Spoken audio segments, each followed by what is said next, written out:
Okay, thank you. Hafaday, Tiro, and good morning, everyone, to everyone present and to the viewing public. I now call this committee meeting to order.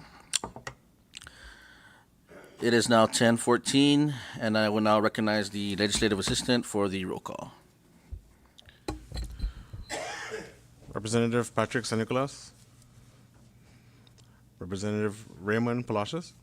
Yeah. Representative Malcolm Omar. Representative Angelo Camacho. Representative Blas Jonathan B.J. Atao. Present. Representative Julie Ogo. And Chairman Representative Thomas John Manglonia. Present. Okay, with 5 members present, I hereby establish a quorum to conduct today's meeting. Before we proceed, I would like to acknowledge the members who are present today but are not part of this committee. Representative Vincent Aldon. I would also like to recognize and express my appreciation for our supporting staff, our legislative assistant, Nick Rabalaman, legal counsel, Joe Tejeron, IT support, Delbert Camacho, and our Sergeant-at-Arms, Will Ogden. Thank you all for your continued support and assistance to this committee. Can I get a motion to adopt today's agenda? Got a motion? Can I get a second? The motion has been offered and seconded. Is there any discussion on the motion? All in favor, please say aye. All who oppose say nay. Ayes have it, and the motion carries. Today's agenda is hereby adopted. Next item on today's agenda is public comments, and we will now open the floor for public comments. Are there any members of the public who wish to give their public comment on any item on today's agenda? If so, please state your name and the agency you represent before addressing the committee for the record. Thank you.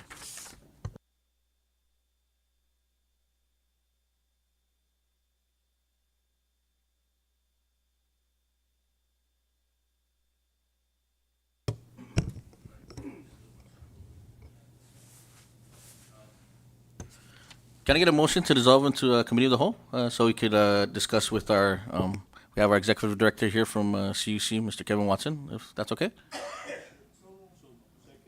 Okay. We got a motion and a second. All in favor, please say aye. All who oppose, please say nay. Ayes have it. Motion carries. Thank you. We are now at a committee of the whole. And Sergeant, if we could please escort our guests to the front.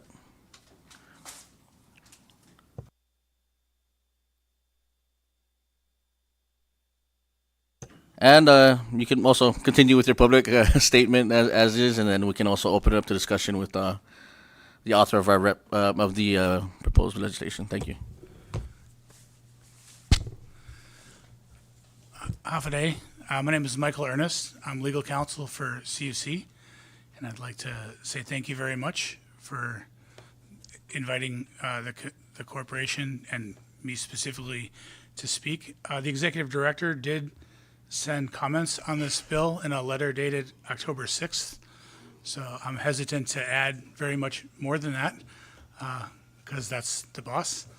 I guess if I could just run through the highlights real quick, would be, first of all, CUC never has any problem with any law that is a sort of a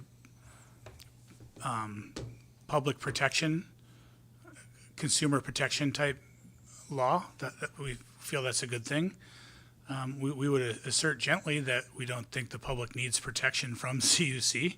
We're very highly regulated. Of course, we're here before you today. Whenever someone has a problem with CUC, we come before the legislature. We're regulated by the PUTC.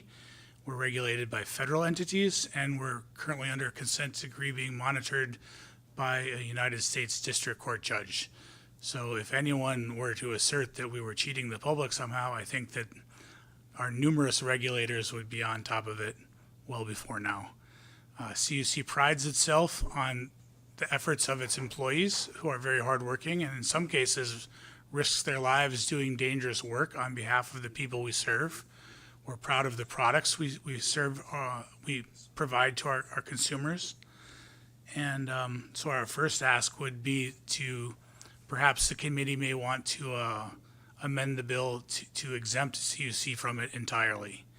If that is not in the committee's wishes, At the very least, the corporation would ask that the bill not become immediately effective, that we would need some time to comply. I believe the director asked for 6 months. Anything over 6 months. Again, this is going to require, it's not just a change of administrative practices. It's not just flipping a switch, and it's not making new regulations. What we're going to have to do is go actually physically buy new meters and install new meters in thousands and thousands of customers.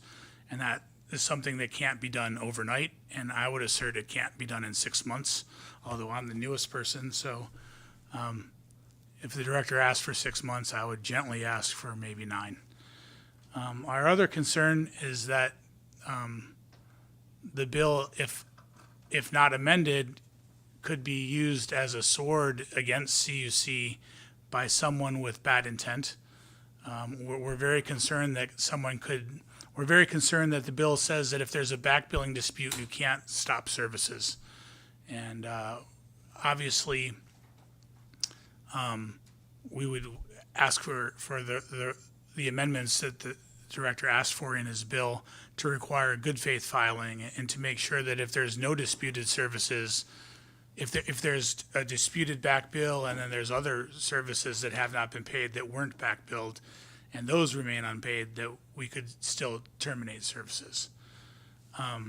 We're afraid that in its current form, an unscrupulous customer could use it to indefinitely delay a disconnection.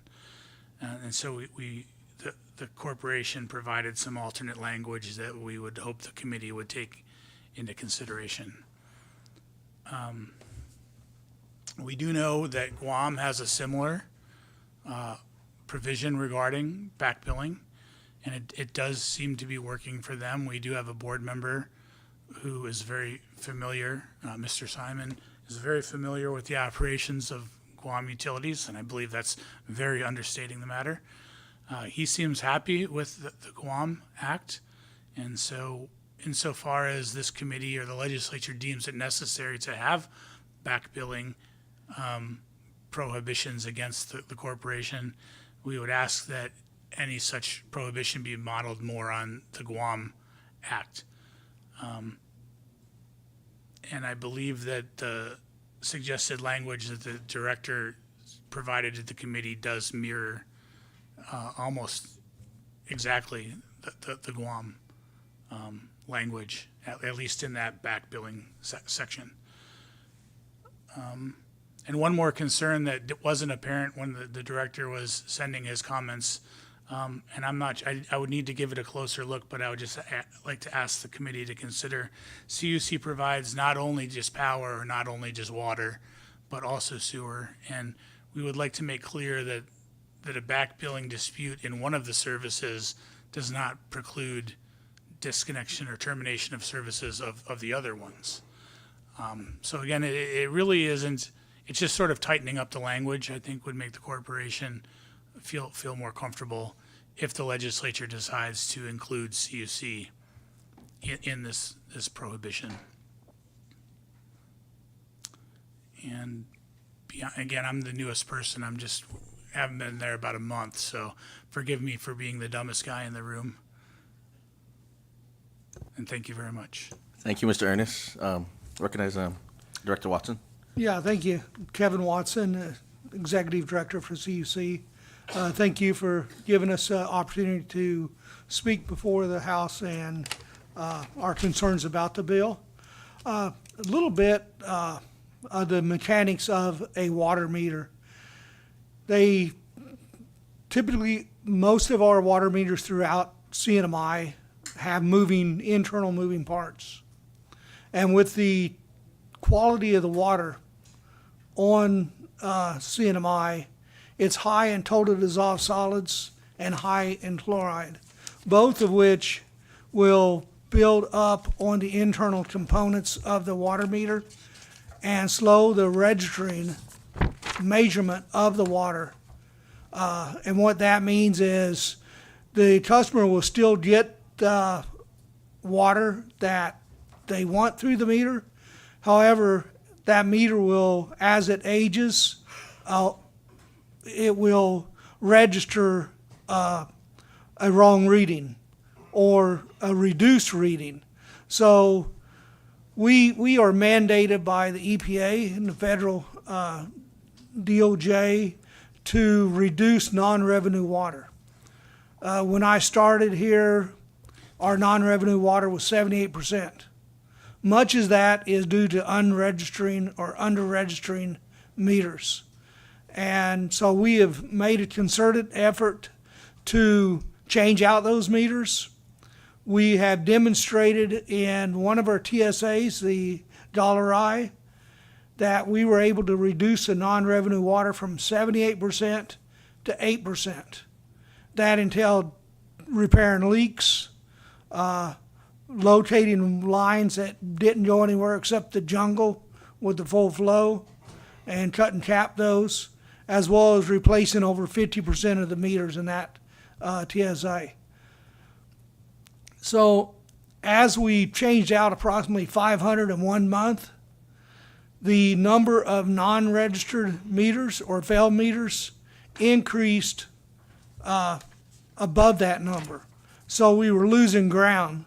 So if we were given, like, you pass this bill and we have tomorrow, we would lose revenue from approximately 2,000 to 3,000 meters, because the condition of the water is deteriorating meters very fast, at a faster rate than is typical in industry-wide. And we have determined a meter that will not deteriorate that fast, and we have switched to ordering those meters only. That's the iPearl, which is a ultrasonic meter with no moving parts inside. We've tested the accuracy of those meters after 10 years, and they're still accurate. So we have discontinued the nutating disc meters and ordering all the iPearl meters, or the ultrasonic. And that's why we asked 6 months to order more meters. It takes about 6 months to receive them from the factory once we placed order. We had 1,300 right now that we have in our warehouse, and we're actively changing out. Our goal is to get the non-revenue water below 50% by January, when Judge Carter returns. We've made very good progress on reducing the non-revenue water, and we intend to keep that going. And then on the electric meters, they also deteriorate at a more rapid pace here than they would on the Midwest in the U.S. Due to the corrosive nature of the salt water, or the salt in the air. And when that is the case, that, again, the power still goes through, but it doesn't get metered. So, or at a reduced rate. So when that meter fails, if we don't have the ability to estimate it based on prior usage or future usage when a meter gets changed, then that revenue would be lost. And if that revenue is lost, then per federal law, we would have to make that up with the other customers through a rate increase. So I'm ready for any questions you may have. Thank you, Director Watson. And before we proceed, I just want to recognize the presence of Representative Elias Rangamar joining us. Thank you. Members, and I now open it up for any discussion. Recognize Representative Aldan. Thank you, Chair. So let's just get to the point here. The the only reason why this whole back billing, legislation came into existence is because of CUC. It's the whole reason why. That's why this whole thing started, because of CUC. Now, yes, I can agree to it, the director and the council, that there are certain things that needs to be changed. I agree, right? It's It's common sense, But for them to be asking for more time, to get their act together, I do not agree. And the reason why I say that, if you talk to anybody in public about how CUC treats everybody else, right, they're not giving them that chance. So why should CUC get more time, okay, when the public are not given more time? CUC has failed to do its job in collecting for decades. CUC has bills that has not been collected for over 5 years, 8 years, 10 years. And it's still in dispute. Who in their right mind runs a corporation that has arrears in the millions? No business would survive that. No employee of a business will be still working for that corporation. None.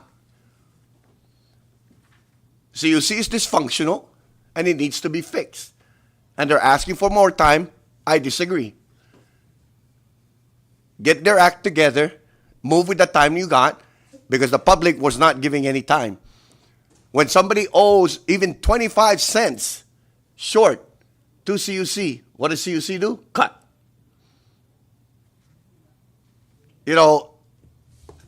When an old lady, si Tan Maria, or si Tunggoro is having a hard time, do they give them leeway? No, they don't. So, yes, they use the Guam, back billing as an example. But no, I do not agree to giving you 12 months. And no, I do not agree with giving you any more months at all. Get it together and do your job. Now, granted, Mr. Watson, that you've only been here a couple of years, but you took the pay, you signed the contract, so fix it with the time that we're going to give you. I will no longer be standing by and letting CUC run amok to do what they want to do whenever they feel like it. It's a horror story when you live in a one-bedroom house and you don't have a swimming pool, but then you get charged 20,000 gallons of water. And you expect the resident to pay for that. How in the world is living in a one-bedroom apartment with no swimming pool, there's no washing machine, there's no dishwasher, there's nothing. And it's 2 people. But they're calculated that they're using 20,000 gallons of water per month. So I do not agree with giving them more time. Yes, there's going to be provisions in there that, if you cannot access the meter, then because it's in a gated community or whatnot and you don't have access to it, okay, that's understandable. When there's a delay of, 9 months or whatever for back order for meters, understandable. But the fact that CUC has been kicking this can down the road, have been punishing the ratepayers, those that are up to date, and they're getting punished for its inability to operate in a business-like manner. And CUC has failed to operate on a business-like manner for the past decade. Why? And we all have to suffer the consequences of that mismanagement. So we're going to give you some things, but we're definitely not giving you time. I will fight tooth and nail for that. Because since you do not want to give the public, time, why should we give you time? Thank you. Thank you, Representative Adon. Is there anyone else that would like to make any comments? Would you like to respond, CC? Yeah, on the 20,000 gallons per month, that equates to 0.4629 gallons per minute, which is typical what a toilet could leak by without you even knowing it. And our staff will be more than willing to bring some food dye in so that individual to put it in the tank and observe the color in the bowl change into blue.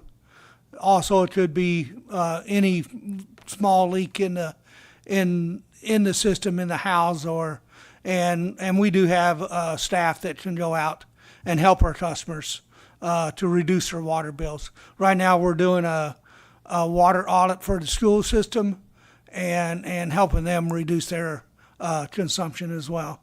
And our service are extended to any of our customers that would like that service. Thank you. Go ahead, Representative Roldan. Thank you. All of this could, should, would, and calling customer service and all of that. Let me ask everybody that's in here, what's your experience with CUC's customer service? Because I could tell you right now, it's all crap. You have any idea the stress that CUC puts on its customer service personnel, and at the same time the public? Sometimes there is because believe me, there's some of your customer service personnel that are calling about to cry because of the harassment that they get from the ratepayers.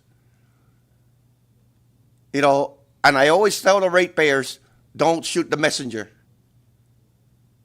And the customer service personnel are just doing their job on what they've been told to do by management.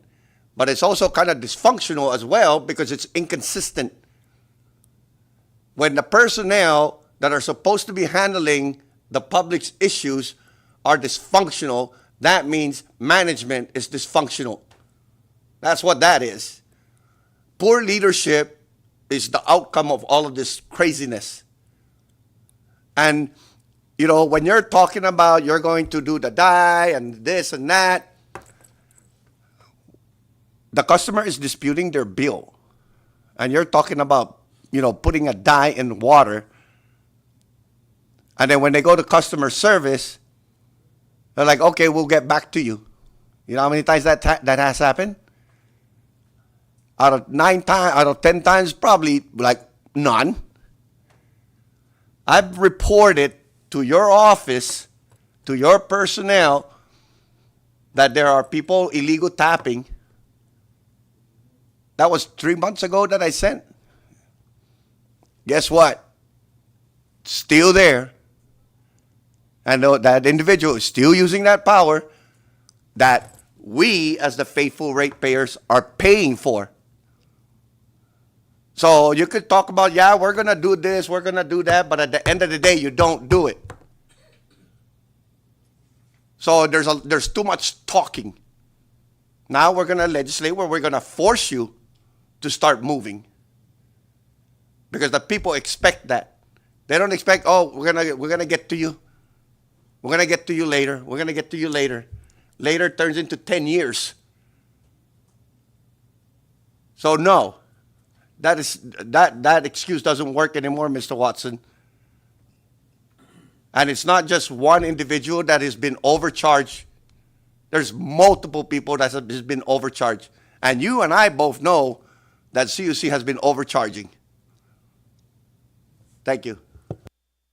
Thank you, Representative. Would you guys like to reply? Go ahead. Yeah, I would just respectfully, with all the respect I can, dispute any claim that CUC is willfully or intentionally overcharging. Our rates are regulated. We have massive oversight. Something that the congressman said, he said everyone suffers. And I agree. Everyone does suffer when we mismanage. And I'm not saying we're perfect. I am saying we do our best. And where we fail, we should be held to account, just like anyone. And maybe this is the day I earn my paycheck. Maybe my job is to just sit here and get yelled at. But if we're going to point fingers, just remember when you point that way there's a few more fingers pointing this way. And yes, CUC hasn't been collecting a lot. We have millions of dollars of arrears from the government. Did we cut off the hospital? Should we have? Is that what you want? If we'd forced the government to pay for every kilowatt and every gallon of water for the last 10 years, would we be in this position? No. But we would have cut off people who need it for health treatment. And I'm not claiming to sit here a month into the job and have all the facts or know all the answers, but I would gently dispute any assertion that CUC does nothing or intentionally overcharges or intentionally mismanages, because in my limited time at the corporation, that just simply isn't the case. I think that people are doing their best and are coming here in good faith and looking to work with the legislature. And I hope that courtesy is reciprocated, which is not to say that I don't understand that there's hostility. I get it. Nobody is happy with power bills. But remember, everyone does suffer. Every dollar that we don't collect from a ratepayer when we provide the services, when there is a leaky toilet that does go through 20,000 gallons a month, if we don't collect from that person, who do we collect it from? We can't not collect it. That goes into everyone else. So when this committee passes a law that says that we can't get the money from that one customer, it means that we're going to be spreading that on all the other customers. So a vote for this bill in its present form could be construed as a rate increase on everyone else, because the congressman is right. Everyone does suffer. The bill doesn't magically go away. If someone doesn't pay their bill, everyone pays that person's bill. And that's not me saying it, that's just the reality of utilities and how they work. So I think CUC does its best. I think that when we do average and we do estimate, those are done in good faith. And the intent is not to try and attack one person or one ratepayer. The intent is to try to recover the proper amount for the service that was provided. And I understand large bills can be a shock, and I believe the corporation has for payment plans, and there are ways and there are dispute processes in place right now. And I understand that there's sentiment in the community, and I understand a big bill is not well received, and there's nothing we can do about that. Well, there is things the corporation does try to do, and if those aren't being effective, then yes, we should make appropriate changes. But, and I understand passion's getting inflamed, but I just can't sit here and get yelled at saying we're doing nothing and we're intentionally overcharging and intentionally mismanaging, because that's just not my experience. And I'd like to thank the committee for respectfully listening to my opinion. Thank you. Thank you, Mr. Ernest. And if I may, just make a few comments here. I do understand where Representative Colby's coming from and his passion for our people, because he speaks on behalf of everyone that has been frustrated with CUC for the longest time. And now my colleagues in here know me. I'm pretty fair, and I don't put the blame all on you guys. We obviously know that you guys are fairly new to CUC for the most part. And you're trying to fix the mess that has happened over the years. But Representative Colby is right. There needs to be something done now, because with everything that's going on, all these different situations, that we can't have any more excuses for any sort of disputes that maybe haven't been settled. And even myself, I've had experiences with CUC, right? And I get that you guys have processes that are in place, that you guys are heavily regulated. But also, I think there should be a little bit of sympathy for the community, especially during these trying times. I have experienced myself where, hey, maybe I forget to pay a bill, and I'm not necessarily somebody that always checks my mail. Maybe trying to communicate with customers more that are having certain issues with their billing.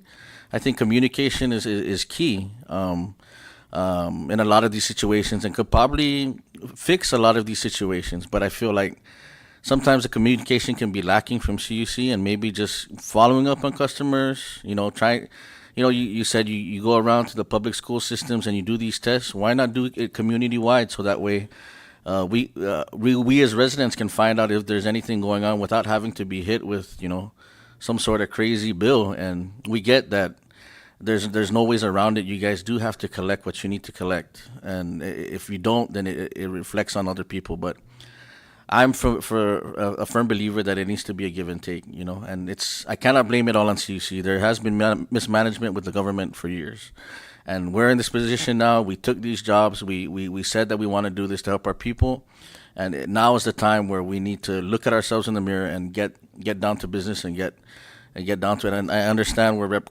Colby's coming from, and I understand where you're coming from, Mr. Watson and Mr. Ernest. And I'm just here trying to see how we can find a common ground. And that's why I support the bill, and but I do agree with Representative Colby that we can make amendments, we can find a common solution, but there needs to be there needs to be change. That's all we know. There needs to be some sort of change, and especially now when times are tough and our people are feeling every penny. Sometimes a little bit of sympathy too with people's situations. I understand you guys have rules and regulations. But communication and a little bit of sympathy and a little bit of empathy can maybe go a long way in smoothing a lot of these frustrations within our community. Because even me, like I said, there's times where I just get shut off and I'm like, oh my God, I didn't even get a notification, at least an email or some sort of call or give me a chance to go pay the bill. It's just like, boom, you're cut. You got to pay the deposit again. I got to find a way to get another few $100, and it causes stress and it causes anxiety in people that are already dealing with a lot in this current situation. People are worrying about how to pay their bills, and CUC just adds to that stress. And we understand our situation here, our energy situation here, but all that extra stuff doesn't make it any easier for our people. And we're here to find the solutions and help find the common ground to make it work for all of us. So I'm not against CUC, I'm not taking any sides here, but I also think that, and let me make this clear to the people that work at CUC, this is not an attack on any of you. We understand that everybody's trying to do their best with what they have, but it also comes down to management and leadership, and it starts from the top down. And the changes just need to happen already, and we're ready to move on. And also, please, if there's anything that we can help too, that you guys are seeing in your own, whatever regulations that we can help with, please have an open communication, because again, that's what causes this frustration. When we don't hear back, when Rep. Colby is saying that he's dealing with a tapping situation and he's reporting it and he's still not getting any reciprocation back and communication, those are the things that cause frustration within the community. So I think a little bit more communication, a little bit more effort on both sides will help solve a lot of these situations. But we understand that you guys are in the position that you are. You're heavily regulated, yes, but we also are the voice of the people, and we have to speak for them. We have to do something for them. We cannot just sit and remain idle anymore, and that's why I agree with Rep. Colby too. So that's just my 2 cents. Again, if any other member has anything else they'd like to say, or if you guys would like to, close, I open it up. Thank you. Well, thank you for that comment and suggesting that we help our, the residents as we do the schools. And we do. We just got off phone maybe 20 minutes ago with a concerned resident whose water bill had consistently increased, which is a sign that he has a leak. And our staff is going out there to help locate that leak today, so that his or her water bill will be reduced. And it was a significant amount. And we do have empathy to the customers. This bill, however, will have the opposite effect, that you're looking to give them a break in their water bill. It'll force us to change out the meters more often, so that the water is accurately measured. And in doing so, they're going to get a higher water bill because the accurate flow is going to be measured through that meter. I have seen this in every agency I've worked at. Some increases by as much as 50%, when they have their meter changed out to where now it's registering every drop of water going through that meter. So, you know, we just asked for some time. If you don't want to give us that time, fine. We will expedite getting these meters changed out and get a contractor to change them out expeditiously, and you will see an increase on those customers who are now getting estimated bills that was based on a reduced flow to begin with. Because as the water meter ages and slows down, it's registering less, and their estimated flow usage is based on a reduced amount, not an accurate amount, but a reduced amount of flow going through that meter. And yes, it is hurting our management of our water system, because then, you know, when the rates are calculated, it'll have to go be spread out to everyone to recoup those costs. So to keep every 100% of the water meters where we can't or estimate, it will raise up the cost, and it will also more accurately measure the flow, and that's what we want. So if that reflects on a higher bill, that's what you're asking for. Thank you. Recognize Representative Camacho. Thank you, Mr. Chairman. Since we have you here, and I'm going to take advantage, and we don't get this opportunity very much, but I did want to share with you that here we are talking about water. I mean, it's hard to determine, if a household has a leak, but as far as power, I just wanted to share my experience. Before I had installed solar panels, I was averaging about 200, almost 300 maybe per month. And ever since I installed the panels, 25 panels to be exact, and it's supposedly supposed to produce about 10,000 kilowatts per month. And my average usage for my household ranges, if I'm really conservative, maybe between 400 to 600 kilowatts. Lately, I notice my bill just spiked up. I don't understand why, how. Now I'm averaging about between 400 to 600. I mean, to me, it's not calculating, right? It's not, the math is not working here. That's just my concern, right? Because obviously I'm not feeding my neighbors. I'm not, I went as far as putting multi-plugs for every outlet for all my appliances. I turn off the switch before I leave the house. Just try my best to be conservative, and my most recent bill went up to 600 something.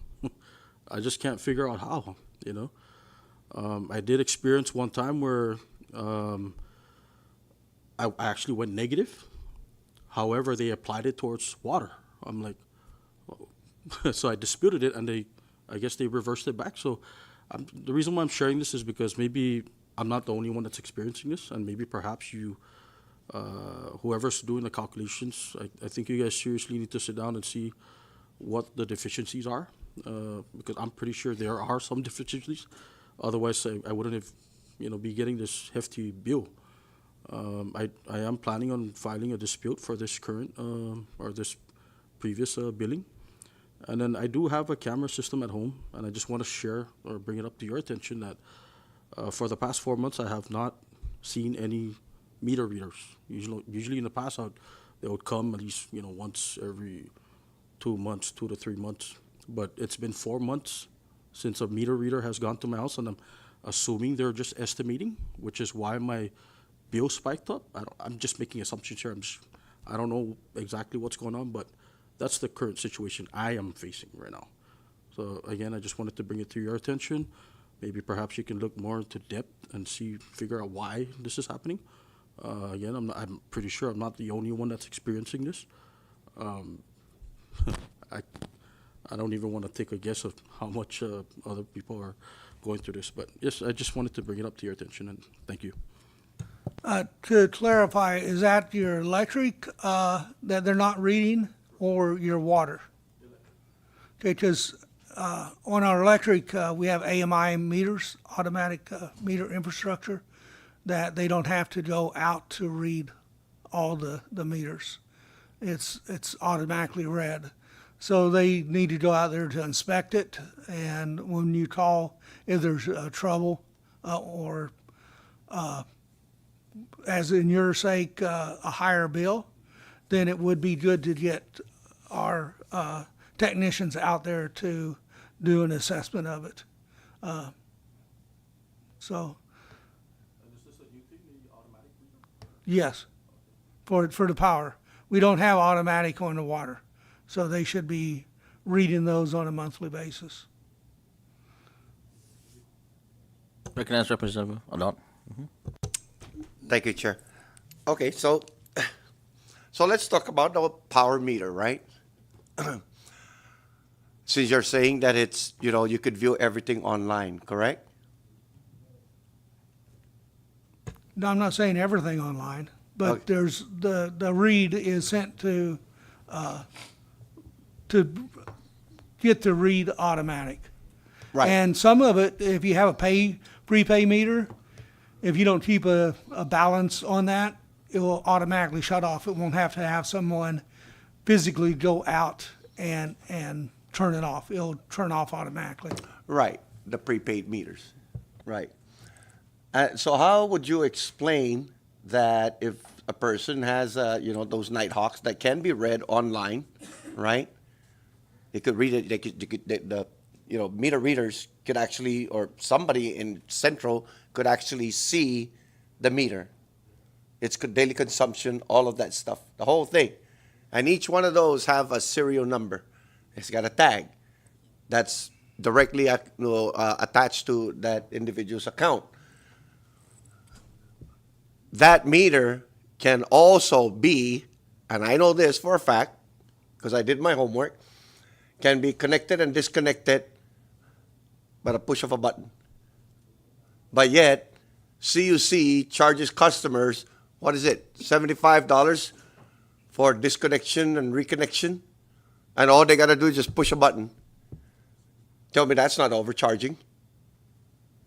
When somebody like me, that's practically off-grid, where I literally pulled out my main CUC breaker, but yet I still get charged electric usage, and I get charged for FAC rate. I don't know what kind of electric usage I'm using when my breaker is off the wall, but yet I'm still getting charged. And as I look at all the CUC laws, there's no law in there that grants you the power to just charge for whatever. Okay? Because, I'm not complaining about my CUC bill because, it's practically nothing compared to everybody else. It's the principle of the matter. If I'm getting charged electricity usage when I know for a fact that I'm not using anything, and yet at the same time I'm also getting charged FAC rate with it, how do you explain that? So if you guys are saying that you're not overcharging and all of this, that is so false. And then at the same time, right? At the same time, let's talk about, the security deposit. Under the law, it says that all CUC customers shall have security deposit, and that funding, that security deposit, is supposed to be in an interest-bearing account.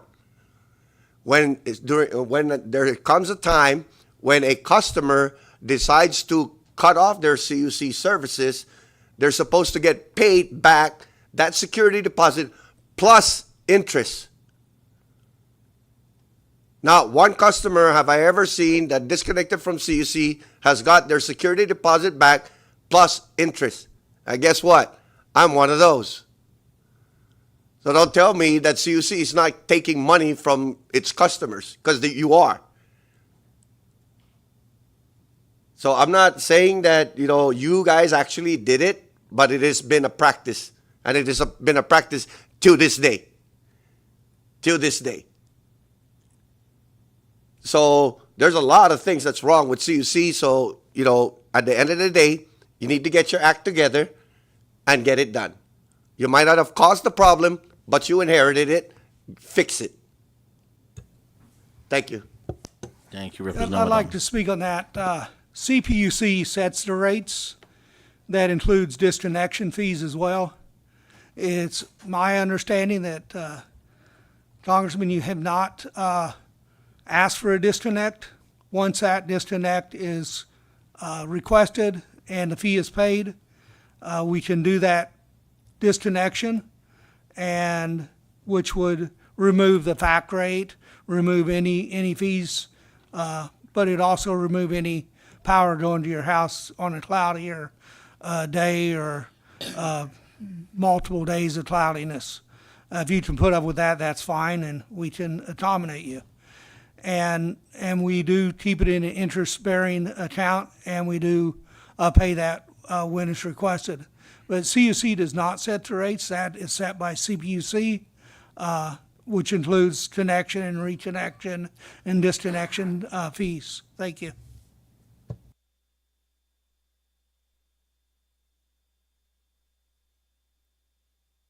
Else with a comment, or if you guys would like to make any closing statements, I open the floor.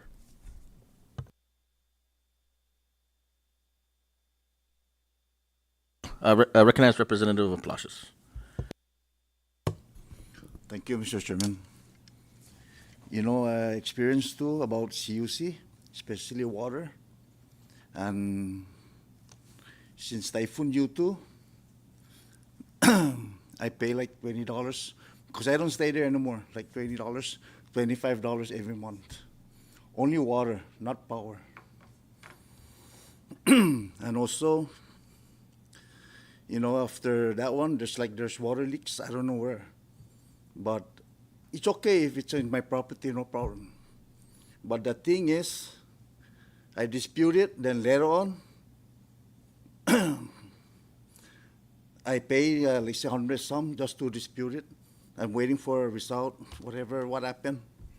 Then later on, they connect it, and they don't even notify me. You understand that? You look at it, you look that out, Mr. Watson. Not only, you know, I don't mind paying, but the thing is, they connect, I don't even notify that my water is connected.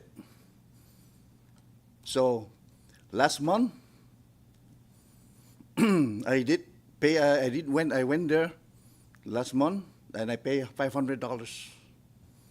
I mean to say, to dispute again, because when they connect it, they charge me $1,000. So my total is $2,000. You know, I feel this burden. It's not right. I'm telling you the truth. So you better guys check on that.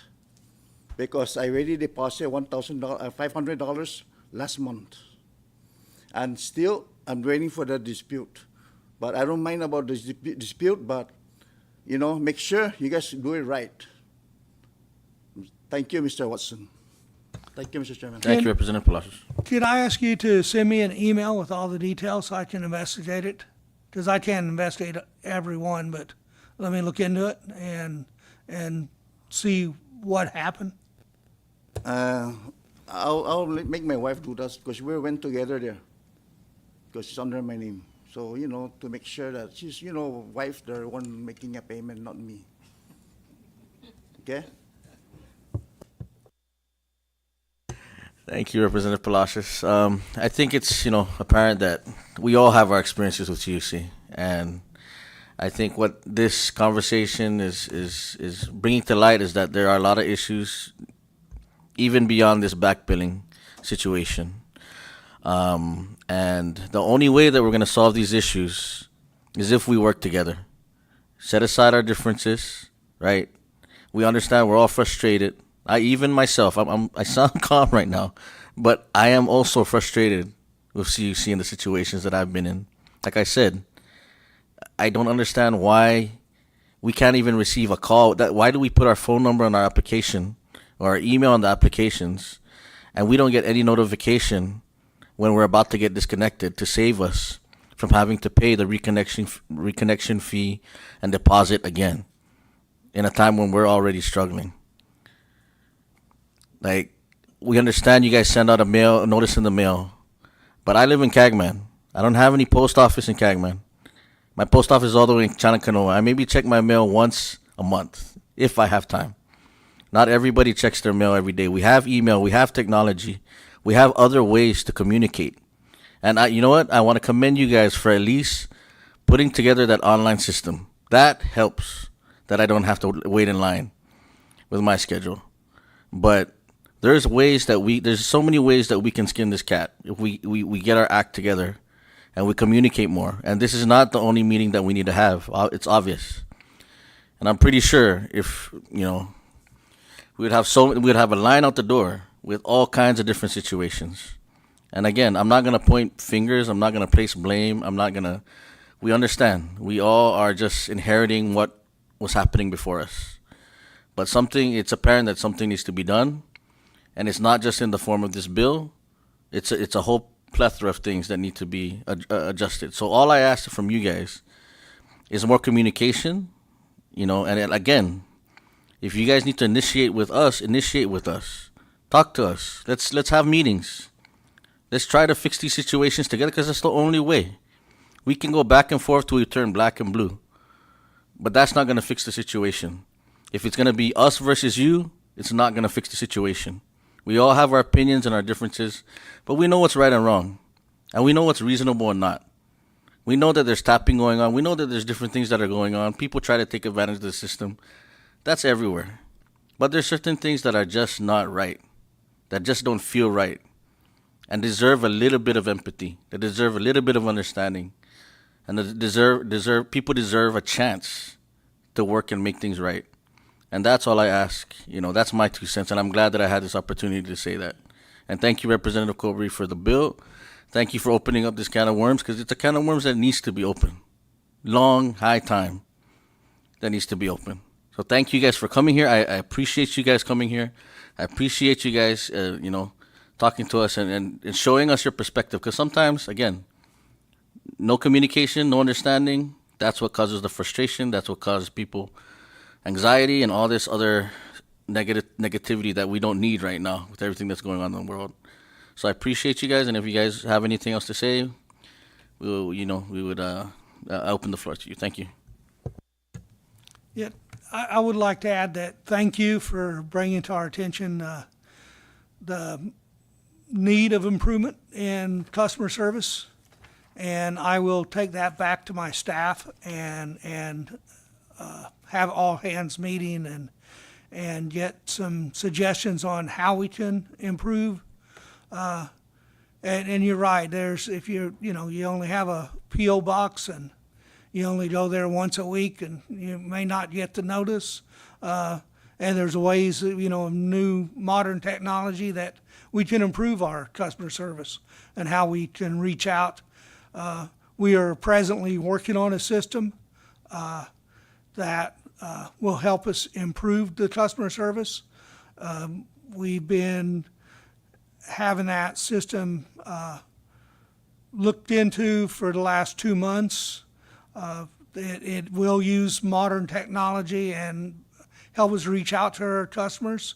And, even though there's new technologies, there may be somebody living up in a segment that doesn't have access to a computer. And maybe, a little bit of empathy will help, and that we send somebody up there and put a door hanger on their door instead of just putting it in their mailbox. So,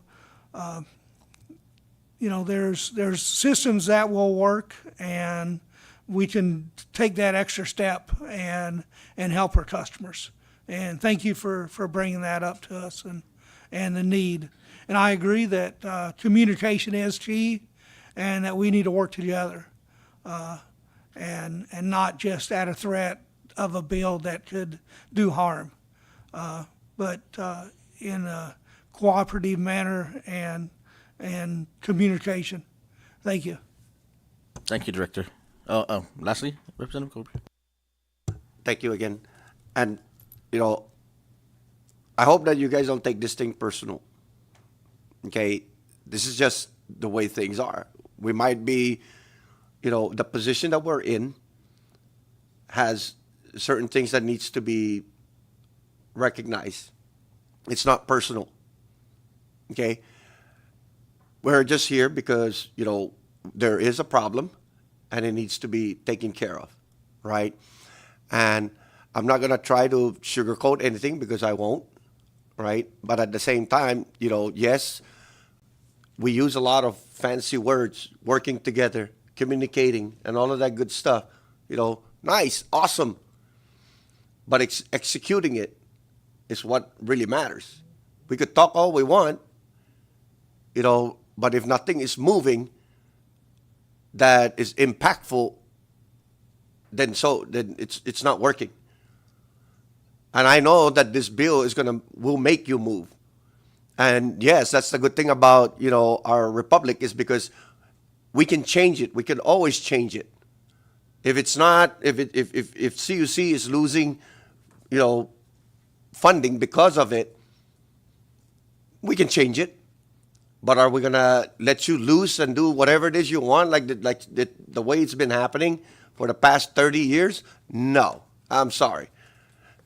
Not as long as I'm sitting in this chair, it won't. We can work together and we can communicate, but the people wants execution, precision, work that actually makes a difference. Not too much talking. Let's just do it. Because that's what the people expect. That's what they're paying us for. So I hope you don't take it personal, but it is what it is. Thank you. Thank you, Representative Adon. And again, if you guys are okay, I know you guys are busy men. So thank you again for taking the time out of your busy schedule to come and speak with us. I think this was way long overdue, needed, and we need to continue this discussion moving forward. And I will make the effort, along with Representative Colby, to continue this discussion on not just this legislation, but moving forward. We just need, yes, I'll go ahead. Just thank you very much for the opportunity to be heard. I can't promise that we have been perfect in the past, and I know we won't be perfect in the future. All I can promise is that we will do our best. And it isn't. I didn't take it personal. I got a thick skin, and I hope you didn't take it personal. But I think we can all recognize that for the ratepayer who gets hit by a bill, it is very personal. And when they don't know how to pay this bill or that, it is personal. And I'm not. We're all there. It's tough on all of us, and we can commit to do our best and try and be fair and move forward as cooperatively as possible. And I would like to meet with you after the meeting to discuss some of these issues. The illegal tapping thing certainly has my attention. So thank you very, very much. And obviously, I would be remiss to say that if the committee has any questions about any of the suggested changes, I'm more than happy to answer any questions from your council or any member, or the chair or any member. I'm in room 16C of the CUC up in Joten, and I'm happy to come here or entertain anyone who wants to discuss this. I'm happy to email any suggested changes or discuss anything at any time. So thank you very much. Thank you for telling us where to find you. I appreciate you, and I hope you guys have a good rest of the day. And thank you. Yeah, thank you. I'd like to add to that. You can also come up and see me. Don't wait for a meeting like this. If you have a concern, feel free to just, step into my office or call and make an appointment, or, I'd love to hear, and especially, concerns that your constituents have and the customers out there that are paying these bills, and bring, if it's not brought to my attention, then it's hard to act on it. But when something is brought to my attention, I will act on it. I think I have a good track record since a year and a half since I've been the executive director. I've seen improvement, and I know we have a long way to go before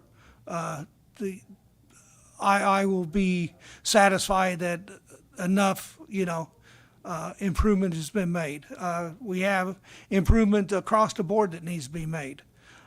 It is a big organization. We have large responsibilities to our public, and I feel I'm committed to those and to the people. Thank you, Director Watson, and thank you for taking the task. We really, I do appreciate you. I know it's not an easy job, so thank you guys, and have a great rest of your day.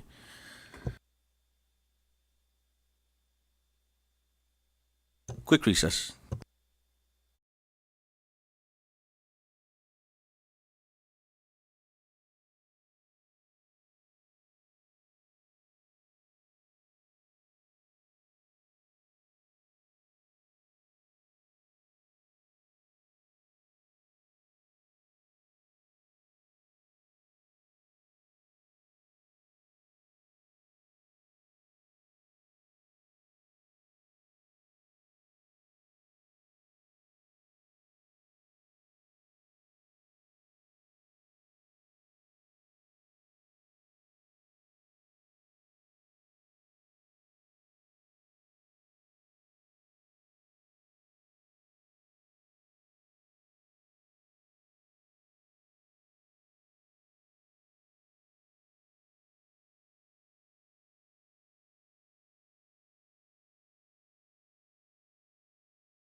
Thank you. We are now back from recess. And can I get a motion to rise back to committee meeting?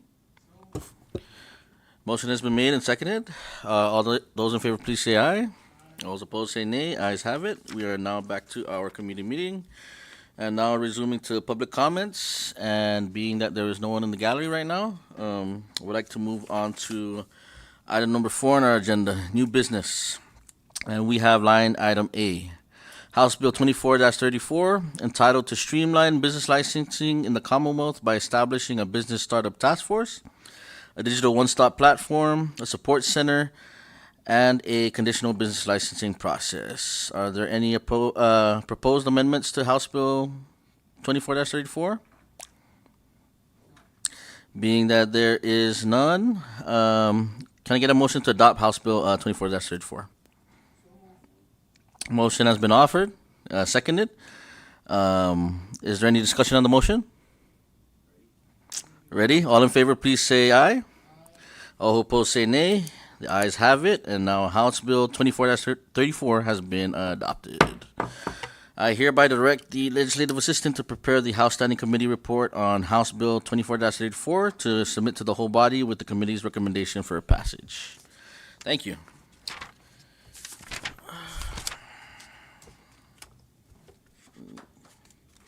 Moving on to line item B, House Bill 24-59. To enact the CNMI Fair Billing Practices Act to establish the clear and fair standards for back billing practices in the Commonwealth of the Northern Mariana Islands, to protect consumers while allowing service providers to recover unpaid amounts lawfully due and for other purposes.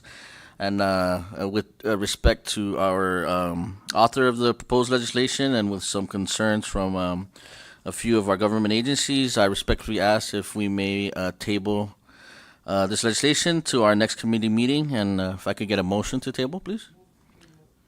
The motion has been made and seconded. Any discussion on the motion? All those in favor, please say aye. All those who's opposed, say nay. The ayes have it. And House Bill 24-59 has been tabled till further notice. Thank you. Moving on.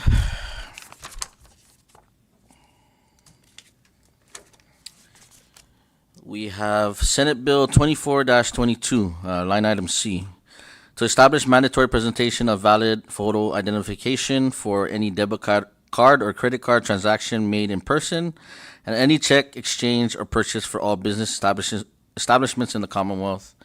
And I know there are some concerns with the business community, and I'd like to take a little bit more time to receive some comments from, or sit down with our folks from the Chamber of Commerce, and also see how this bill may affect our visitors that are visiting here at the island. So if I could get a motion to just table this for now, and hopefully we can act on next committee meeting. So can I get a motion to table? Thank you. The motion has been made and been seconded. Is there any discussion on the motion? All those in favor, please say aye. All those opposed, say nay. The ayes have it. And Senate Bill 24-32 has been tabled for now. Thank you. Moving on. Our last item under new business, we have line item D, Senate Bill 24-31, SD1, to ensure food safety and support small food entrepreneurs who sell non-time temperature-controlled TSC for safety food and home-cooked meals and for other purposes. Are there any proposed amendments to SB 24-31, SD1? Being that there is none, can I get a motion to adopt SB 24-31, SD1? The motion has been offered. Can I get a second? Motion has been offered and seconded. Is there any discussion on the motion? All those in favor of the motion, please say aye. All those opposed, say nay. The ayes have it, and SB 24-31 SD1 has been adopted. I hereby direct our legislative assistant to prepare the House Standing Committee report on SB 24-31 SD1 to submit to the whole body for the committee's recommendation for passage. Moving on. We have item number 5 on our agenda, old business, and we have none. Next item under our agenda is number 6, miscellaneous, and is there any discussion? Being that there's none, can I get a motion for adjournment? Motion has been made and seconded. All those in favor, please say aye. All those opposed say nay. Ayes have it. Committee meeting is now adjourned. Thank you.